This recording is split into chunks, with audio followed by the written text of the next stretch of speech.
انسان اپنے آپ کو خود نہ بدلے میرا رب بھی اسے بدلتا نہیں. واہ واہ واہ. آج تم ڈرتے ہو اس ہندوستان میں رہ کے اور تمہارے خلاف ہو کیا نہیں رہا ہے. کوئی کہہ رہا ہے تمہارے ساتھ یہ کر دیا جائے گا, کوئی کہہ رہا ہے یہ کر دیا جائے گا, کوئی کہہ رہا ہے دھرم پریورتن کر لو, کوئی کہتا ہے 2021 تک. اور پھر کبھی گائے کے نام پہ, کبھی بیل کے نام پہ, کبھی اس نام پر مسلمانوں کو مارا جا رہا ہے. مگر ہم خاموش تھے. مجھے تھوڑی مارا گیا ہے, پڑوسی کو مارا گیا ہے. میں مارا جاؤں گا تو دیکھوں گا. وقت پر کافی ہے آنسو ایک آب ناہندام کا. جل گیا تو کھیت, برسا بھی تو کس کام کا. آج اگر کچھ کر سکتے ہیں تو کریں. میں کہتا ہوں آپ کو مٹانے کی باتیں چل رہی ہیں جناب والا. کچھ دنوں پہلے جب یہ سب چیزیں آئی تھی کہ مسلمانوں کو مارا بھی جا رہا ہے, ظلم بھی ہو رہا ہے, جب میں نے کچھ واقعات پڑھے تھے, سینسیٹیو آدمی ہوں بہت زیادہ, میں جو ہے وہ جذباتی ٹائپ کا انسان ہوں. میں نے جب سنا تو میں رونے لگا کہ اب میں کیا کریں ہیں کہ مسلمان, ہندوستان کے مسلمان سب اللہ اس کے رسول صلی اللہ تعالیٰ علیہ وسلم کے وفادار ہیں, اور یہاں کے مسلمان میرے نبی کریم فرماتے مجھے ہندوستان سے ٹھنڈی ہوائیں آتی ہیں. سبحان اللہ. تو بولے سبحان اللہ. سبحان اللہ. سبحان اللہ. دل لگ رہا ہے آپ لوگوں کا نہیں لگ رہا ہے. اور اس ٹائپ کی تقریر آپ کو اچھی نہیں لگتی ہوگی, البتہ سن ضرور لیں. اگر آسان نہ کرے پھر بھی سن لے میری بات. کچھ داد کا طالب نہیں یہ بندہ آزاد.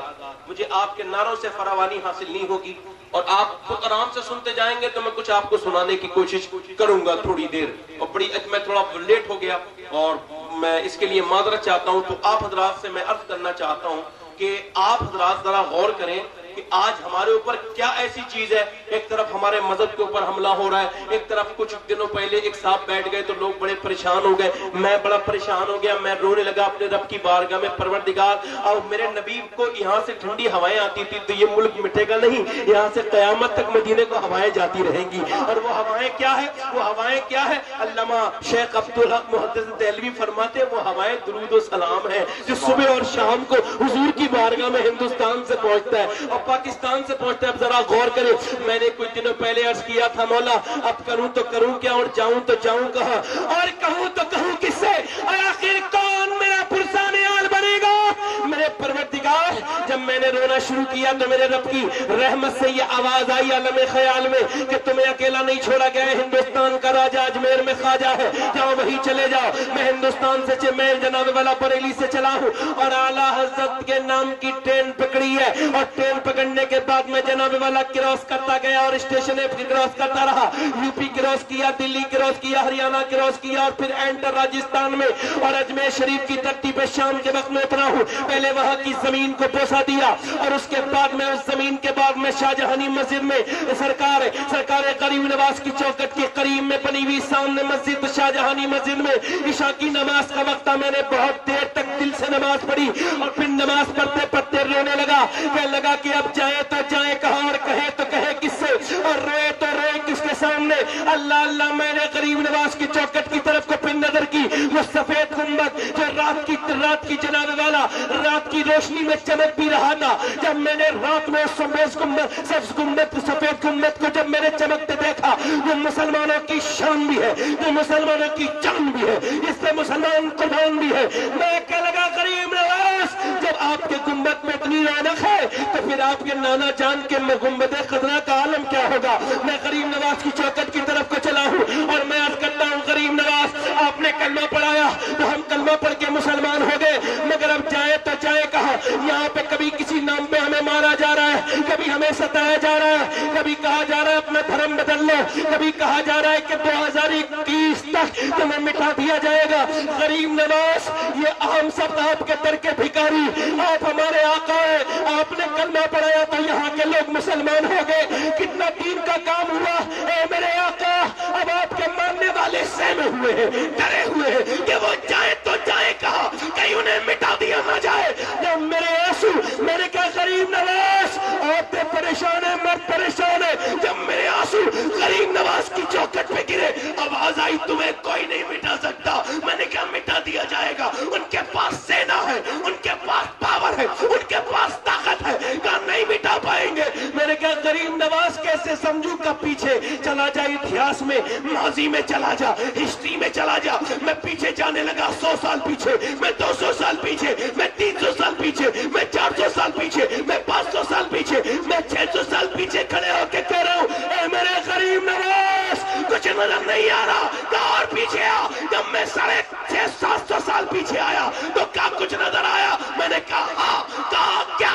میں نے کہا اونٹ بیٹھے ہیں اور آپ نے بٹھا لے ہیں اور بادشاہ کے فوجی ان اونٹوں کو اکارنے کی کوشش کر رہے ہیں۔ کہا اکار پا رہے؟ میں نے کہا نہیں۔ کہا کچھ سمجھا؟ میں نے کہا نہیں سمجھا۔ کہا تو بھی سمجھ اور پوری دنیا کے مسلمانوں کو، انسانوں کو سمجھا کہ جب یہ میرے بٹالے میں اونٹ نہیں اکار سکے تو میرے بسائے ہوئے مسلمانوں کو کیا خاک اکاریں گے؟ اللہ اکبر، اللہ اکبر۔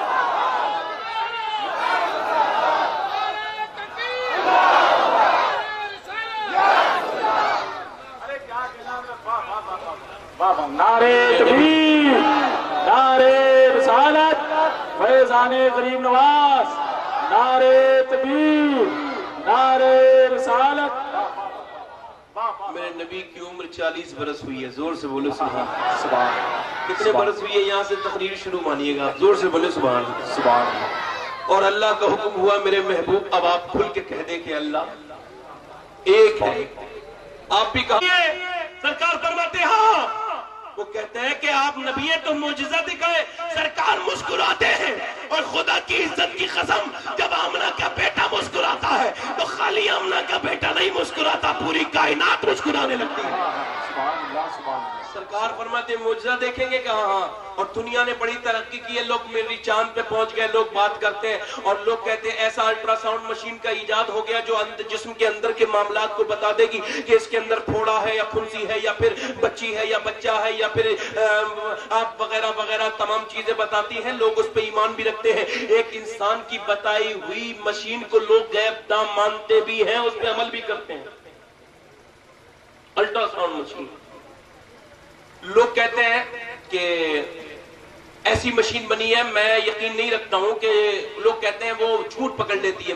I don't believe، مجھے تو یقین نہیں ہے مگر لوگ کہتے ہیں، مگر آج تک کوئی ایسی مشین نہ بنا سکا۔ بڑی بڑی مشینیں ایجاد ہوئی، ہوائی جہاز ایجاد ہوئے، یہ ایجاد ہوا، کوئی یہ مشین نہ بتا سکا جو عبد القادر صاحب سو رہے ہیں تو خواب کیا دیکھ رہے ہیں، صوفی صاحب سوئے تو خواب کیا دیکھ رہے ہیں، سید شواز سو رہا ہے تو خواب کیا دیکھ رہے ہیں؟ کوئی بتا سکتا ہے؟ بتا سکتا ہے؟ یہاں تک کہ بیوی اپنے شوہر کا خواب نہیں بتا سکتی، شوہر بیوی کا خواب نہیں بتا سکتا، بہن اپنے بھائی کا خواب نہیں بتا سکتی اور بھائی اپنے بہن کا خواب نہیں بتا سکتا، چاہے کتنا بھی قریبی ریلیشن۔ میری ماں میری بے قراری کو دیکھ کے اس سوتے سے جاگ گیا اگر میں، تو میرے چہرے کو دیکھ کے یہ تو کہہ سکتی ہے تو نے بہت ڈراونا خواب دیکھا ہے، مگر یہ نہیں بتا سکتی میں نے خواب کیا دیکھا ہے۔ مگر میرا نبی اپنے امتی سے اس کی ماں سے بھی زیادہ قریب ہے، تبھی تو ابو بکر صدیق سے کہہ رہے تم معجزہ دیکھو گے۔ کہا تم سو رہے تھے اور تمہارے خواب میں چاند آیا تھا، چاند کا ایک ٹکڑا ہوا تھا، چاند کے 2 ٹکڑے ہوئے تھے، چاند کے 3 ٹکڑے ہوئے تھے، چاند کے 4 ٹکڑے ہوئے تھے، چاند کے 5 ٹکڑے ہوئے تھے، چاند کے 6 ٹکڑے ہوئے تھے۔ اب مجھے بتائے جو میرا نبی ابو بکر کے خواب کے چاند کے ٹکڑے دیکھ سکتا ہے، وہ اپنے امتی کے ہونے والے سینے میں دل کے ٹکڑے بھی دیکھ سکتا ہے۔ ہم یہاں سے پکارے وہاں وہ سنے۔ سبحان اللہ، سبحان اللہ۔ مصطفیٰ کی سماعت پہ لاکھوں سلام۔ اور حضرت جنہوں نے دلال الخیرات شریف کی شرح لکھی ہے وہ کہتے ہیں کہ حضرت مہدی الفاظی، وہ کہتے ہیں حضور کا ذکر سن کے جس کے کلیجے میں ٹھنڈک نہ پڑے اس کے سینے میں دھڑکنے والا دل کسی مسلمان مومن کا دل ہو ہی نہیں سکتا۔ حضور کے ذکر کے وقت میں انتہائی درجے کا مغرور خاموش رہتا ہے، باقی سب بولتے ہیں۔ زور سے بولے سبحان اللہ، دل لگا کے بولے سبحان اللہ، تو بولتے رہے، اللہ آپ کی نیکیوں میں اضافہ کرتا رہے گا، بولتے رہے آپ لوگ۔ اب ذرا غور کرتے چلے جائیں، ابو بکر صدیق ایمان لا چکے ہیں، اب آپ کہہ رہے ہیں حضور بہت دن ہو گئے چھپ چھپ کے، آپ کہتے ہیں اسلام پہ چلنا بڑا مشکل ہے، لوگ کہتے ہیں نہیں کہتے ہیں پوچھڑ خانے پہ اور وہ چائے خانوں پر بیٹھ کے لوگ بات کرتے ہیں کہ صاحب وہ اسلام پہ چلنا آج مشکل ہے، جب مسجدوں میں اچھے اچھے پنکھے لگے ہوئے ہیں اور اے سی لگی ہوئی ہے، ایئر کنڈیشن مسجدیں ہیں اور سردیوں میں سرد گرم پانی آپ کو میسر ہے، تو اب مشکل ہے، یا جب بلال کے سینے میں پتھر رکھے جاتے تھے تب مشکل تھا؟ توجہ چاہتا ہوں میں آپ حضرات سے، تھوڑی دیر کے لیے مجھے آپ کی توجہ کی درکار ہے، سنیں آپ۔ آج مشکل ہے، آپ مجھے بتائیں، یا جب مشکل تھا جب بلال کے سینے میں پتھر رکھے جاتے تھے؟ حضرت ابوبکر صدیق عرض کر رہے ہیں حضور بہت دن ہو گئے چھپ چھپ کے تبلیغ کرتے ہوئے، اب دل چاہتا ہے کہ کھل کے تبلیغ کریں۔ آقا فرماتے بڑے شر پسند ہیں یہ مکے والے، نہ حضور اجازت دے دیں، جب حضور دیکھتے ہیں بے قراری تو اجازت دے دیتے ہیں۔ 38 مسلمان ہو چکے تھے اور سرکار دو عالم کے ساتھ کعبے میں پہنچ گئے، ابو بکر صدیق پیچھے پیچھے، اور کعبے میں پہنچنے کے بعد میرے آقا کریم نے فرمایا کہ اللہ، ابو بکر تم کھڑے ہو کے کہو، سبحان اللہ، سبحان اللہ، کیا کہو گے؟ آواز بلند ہوتی ہے اللہ ایک ہے۔ جب یہ آواز مکے کے تمام کفاروں کے گھروں میں پہنچتی ہے تو بے قرار ہو جاتے ہیں، بے چین ہو جاتے ہیں۔ اتنی ہمت ہو گئی مسلمانوں کی، کھل کے تبلیغ کریں گے۔ بڑے بڑے ظالم اپنے اپنے ہاتھ میں ظلم کا سامان لے کر کے آتے ہیں اور کہتے ہیں بند کرو یہ کہنا اللہ ایک ہے۔ تمہاری اتنی ہمت کہ ہمارے کعبے میں ہمارے بتوں کے سامنے ہمارے بتوں کو برا کہو کہ بند کرو اللہ ایک ہے۔ ابو بکر کہتے ہیں اب یہ سانسیں بند ہو سکتی ہے مگر یہ آوازیں بند نہیں ہو سکتی کہ اللہ ایک ہے۔ کہتے ہیں ہم تمہاری جان لے لیں گے۔ حضرت ابوبکر صدیق ارشاد فرماتے ہیں تم میری جان لے سکتے ہو، میرا ایمان نہیں لے سکتے۔ سبحان اللہ، سبحان ظالم اپنے ہاتھ سے سن کی تمام چیزیں اٹھاتے ہیں، کسی کے ہاتھ میں پتھر، کسی کے ہاتھ میں ڈنڈا، کسی کے ہاتھ میں کچھ، اور حضور کے ان غلاموں کے اوپر حملہ ہو جاتا ہے۔ نبی کو تو پروٹیکشن میں لے لیا جاتا ہے مگر ایک ظالم آ کر کے سیدنا ابو بکر صدیق کے سر پہ ڈنڈا مارتا ہے۔ آپ کے چہرے سے سر پہ ڈنڈا لگنا ہوتا ہے، زمین پہ گر جاتے ہیں، پھر اس پہ اکتفا نہ کرتا ہے اور ڈنڈے مارتا ہے، پھر آپ کے سینے پر بیٹھ جاتا ہے، پھر اپنا جوتا نکال کے آپ کے چہرے پر زور سے مار کے کہتا ہے کہو گے اللہ ایک ہے؟ آپ پھر بھی کہتے ہیں اللہ ایک ہے۔ آپ اسلام کی تکلیفوں کو، آپ پر تکلیفیں بھی گزری کہاں ہیں؟ میری ماں نے مجھے اسلام دیا تھا، میرے باپ نے مجھے اسلام دیا تھا، البتہ ہم سمجھے تو نہیں اسلام کیا ہے، ہم نے نہ تو کوئی قربانی دی ہے، اور جب تک کسی چیز پہ قربانی پیش نہیں کی جاتی اس کی اہمیت کا بھی اندازہ انسان کو ہوتا بھی نہیں ہے۔ میں آپ سے عرض کرنا چاہتا ہوں میری بات پر آپ غور کریں اور بڑے دھیان سے۔ آپ بھول گئے ہوں گے اسلام پہ مسلمانوں پہ کتنے کتنے ظلم ہوئے ہیں، میں تو نہیں بھولا ہوں، نہ روایت بھولی ہے نہ تاریخ بھولی ہے کہ ایک بار چوراہے پہ کھڑا کر کے ایک مسلمان کو اور اس کے ایک ہاتھ اور ایک پیر ایک رسی میں باندھا، اور ایک ہاتھ اور ایک پیر ایک رسی میں باندھا، دونوں سم دو اونٹ کھڑے کر دیے، اور دو اونٹ کھڑے کرنے کے بعد پھر کہا گیا بول اسلام پہ رہے گا یا اسلام چھوڑے گا، اور پہلے تو اسے بہت مارا گیا تھا، پھر بیچ میں سے چیننے کی بات کی گئی، اس نے کہا نہیں چھوڑوں گا اسلام، تمہارا جو دل چاہے وہ کر لو۔ اونٹنی ادھر کو چلتی ہے، ایک اونٹنی ادھر کو چلتی ہے، جب اس کا پورا جسم بیچ میں سے چلنے لگا اور جب اس کا لہو نیچے کو گرنے لگا اور جب قطرے نیچے کو ٹپکے تو اس نے یہ نہ کہا مجھے بچاؤ، اس نے یہ نہ کہا میری خبر لو، اس نے یہ نہ کہا میں برباد ہو گیا، اور لوگ انتظار کرتے تھے یہ جیسے ہی ہائے توبہ کرے ہم اسے چھوڑ دے، مگر جب اس کا جسم گرتا تھا اور جب اس کا لہو نیچے گرتا تھا تو اس کے جسم میں سے، چہرے میں سے ایک ہی آواز آتی تھی یا پروردگار تیرا شکر ہے کہ تو نے میری جان کو اپنی راہ میں قبول کر لیا ہے، پروردگار تیرا شکر ہے۔ ایک صحابی کے ہاتھ کو پتھر پہ رکھا گیا تھا، پتھر پہ، کبھی آپ کے ساتھ ایسا نہیں ہوا ہے، پتھر پہ رکھا گیا، پھر ایک تیز دھاردار اوزار مارا گیا اور پھر وہ انگلیاں آگے کو کٹ کے چلی گئی، پتھر پہ خون نکلنے لگا، پھر اس کے بعد اس سے کہا گیا بول اسلام پہ رہے گا؟ ہاں ہوں گا۔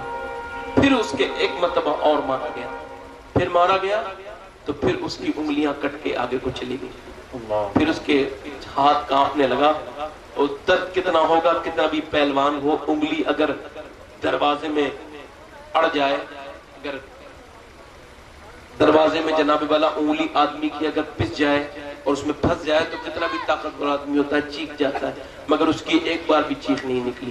پھر اس کے ایک مرتبہ اور مارا گیا تو پھر پورا یہ کٹ گیا اور ہڈیاں آگے کو نکل گئیں۔ پھر اس سے کہا بول اسلام پہ رہے گا؟